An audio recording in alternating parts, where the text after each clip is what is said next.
Alrighty, you know why you're here. You read the title. You may need some help hitting your wingman shots, and that's fine. Master Bean is here to save the day.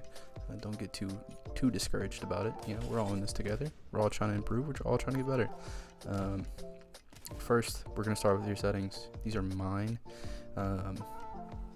A lot of people are going to try to micromanage your settings. Unless you are a pro player, there is no real need for you to have pro settings. A lot of the stuff they do is very, very, very particular. I don't think it has a massive effect on their game anyways. I think a lot of these guys could play with whatever settings and still be fine, but a lot of them are really particular about what they like. These are going to just be some basic settings that I personally play with. This is what I think looks good to me. I like this on my screen. Give it a shot, try it out, you know.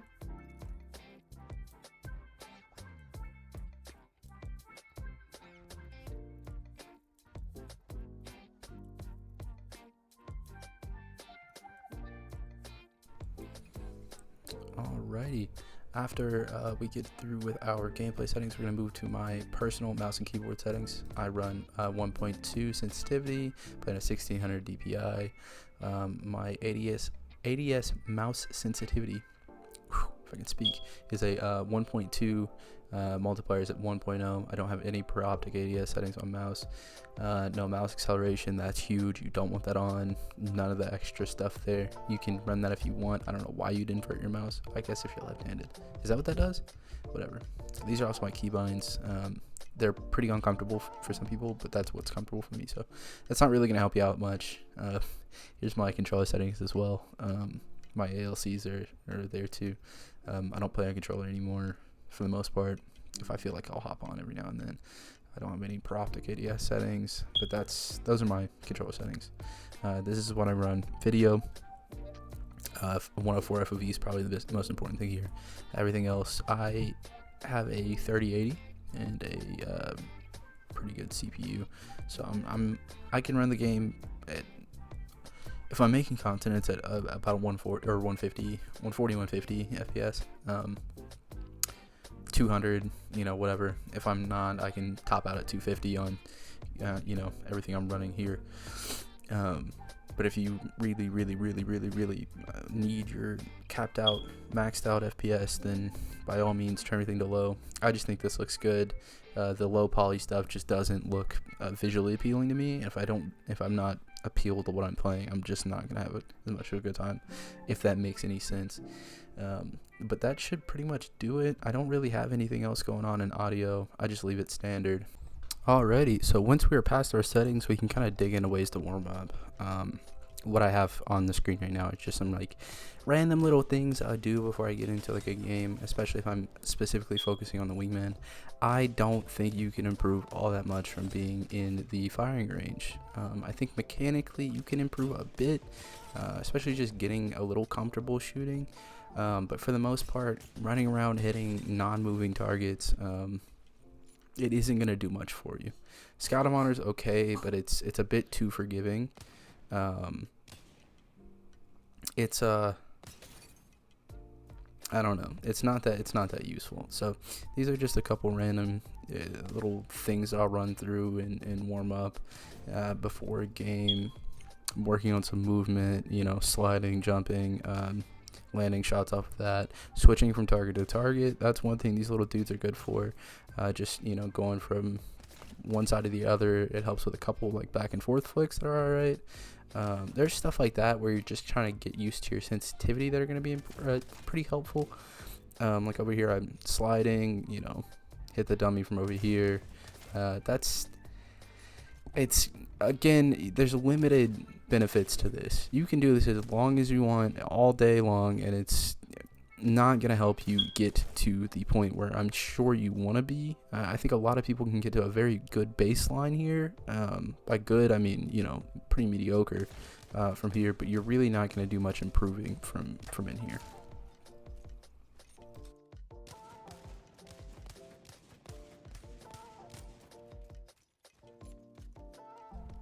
Alrighty, so now we are going to get into some actual gameplay. This is just going to be on in the background, kind of. I'm not really going to edit out a ton of misses.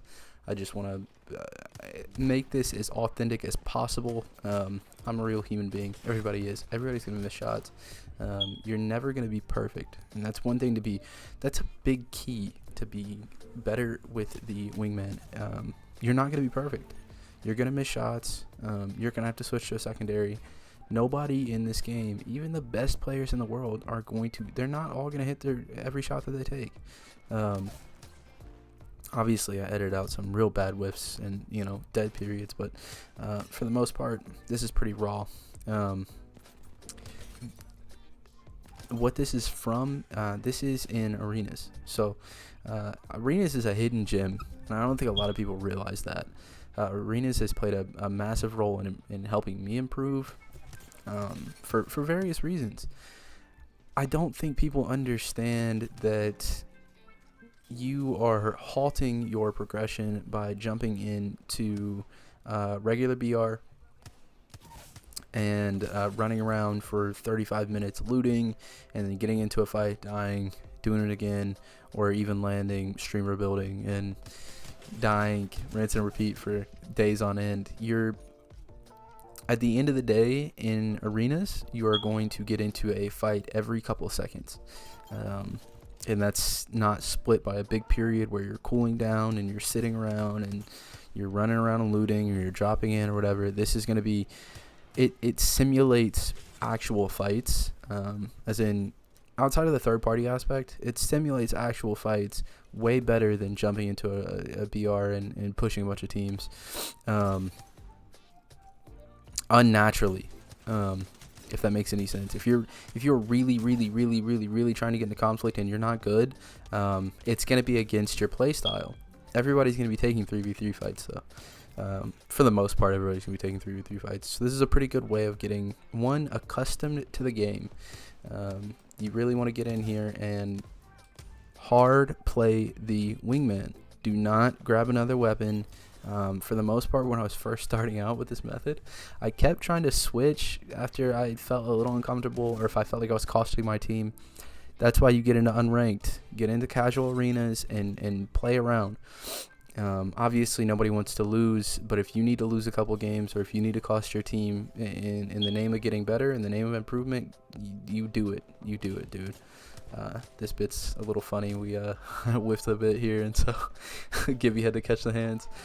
But you have to fail to improve. You will never improve at anything if you do not fail. Nobody who's been perfect at everything has gotten better at it, unless you're a absolute phenom and you've never struggled with anything in your entire life. The brain improves through failure. That's the key. Get in here, hard main the wingman. I'm being serious. Obviously, I'm switching my Mozambique, whatever. Or I'll switch to the, whatever secondary is free. But I'm not buying another weapon. I'm not buying a bunch of extra things, some nades. But outside of that, wingman heals. Really focus. That's the most important thing. Well, I keep saying things are the most important thing, but that's incredibly important too. Focus. What a lot of the shots you're going to see on here, I'm taking a second to line up the shot, and it's a micro adjustment, but you can check, you can look. Everything's not a hard flick. Everything's not this fast, twitchy movement. There's a lot of times where I'm lining things up. Even there on the downed opponent, like right here, I'm lining that shot up before I'm taking it. I'm not just jumping into the fight and flicking a bunch, which obviously you can do if you're that good. But I'm assuming if you clicked on the title of this video, you're probably not that great. And again, that's fine. We're here to get better. That brings me to another point. Positioning is going to be super important for the wingman as well. As you can see here, I'm able to hit that mid-range shot, but these longer shots are hard to hit, especially with no sight. Pick your sights wisely too. You don't want to be playing with a 1x. If you do pick up a 1x, take it over the iron sight. A lot of people don't want that because it reduces the zoom. Take it over the iron sight. I'm being serious. The advantage of having somebody's full body in sight is so much better than not, and you'll start to feel that too. You just got to get in and get used to it. But again, that's a big part of the arenas. You're guaranteed a wingman here. You're guaranteed a wingman. You can get it from round 1 on. You're not guaranteed a wingman in regular BR, especially if it's in like the store or something. It's a massive advantage to be guaranteed the gun you want to improve in, and that's what people are missing. If I want to get better at the P2020, I can get down here and just simply play with that. You can't do that in regular VR. You can try, but it's not going to happen all that often. But like here, crouched, I'm kind of taking a second to line up these shots. That brings you back to point 1. Line up your shots. Now everything has to be super fast. The biggest key for improving, though, and I genuinely mean it, the biggest key for improving is to play the game. Everybody wants to get really good fast here. That shot, those 2 shots there, is another thing that those dummies in the firing range will help with a bit, just switching from one side to the other. The problem is they're moving. You don't get a lot of experience with what just happened on the screen in the firing range. Obviously, you can turn on the moving bots, but that only gets you so far. It's going to help you a bit more than regularly, but even then, another big point is shoot. That sounds stupid, but if you see here, I'm shooting a ton. You can't be afraid to miss. You can't be afraid to miss. It's hard to say that, especially after we switched to sniper ammo for it and sniper mags. It's a bit difficult to come by ammo and attachments and whatever now. You just gotta shoot. You just gotta do it. It's not a sniper. As much as people want to use it like one, as much as I used to try to use it like one, you can't harbor your ammo for this thing. If you're shooting a lot, you're gonna hit a lot more. If you're shooting one at a time, trying to use like a sniper, which it's not as accurate and it has a higher, it's harder to use than a sniper because it's a freaking pistol. Use it like it's a pistol. It's just that simple. It's one of these things where your brain is gonna tell you not to do it, or the problem for me for a bit was I would pick up the Wingman. I would pick, even when it was not sniper ammo, I'd pick up a ton of ammo for it and just never use it. It's a mental block, dude. It's a mental block. You just got to get past it. Get into arenas, shoot. Fortunately, again, this helps you pass that mental block too, because you have a set amount of ammo. The round is only going to last so long. You're not sitting there thinking about 45 different fights you're going to be taking. It's one fight at a time. So get on here, shoot, try and deal out as much damage as possible. Put yourself in riskier positions. Think about where you are on the map. Like right here, I kind of lined myself up to be more closer to the head glitch there.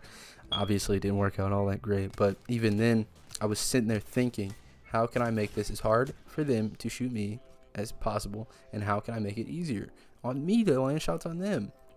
But wrapping up, this game was a total flop, but even then there was a couple valuable little shots in here that whatever. But wrapping up, the biggest takeaway from this entire video is to play. I know it sounds silly, but there's a reason why a lot of people aren't as good as they want to be. Get on here, play around, get used to everything, look at the recoil of everything. Peace.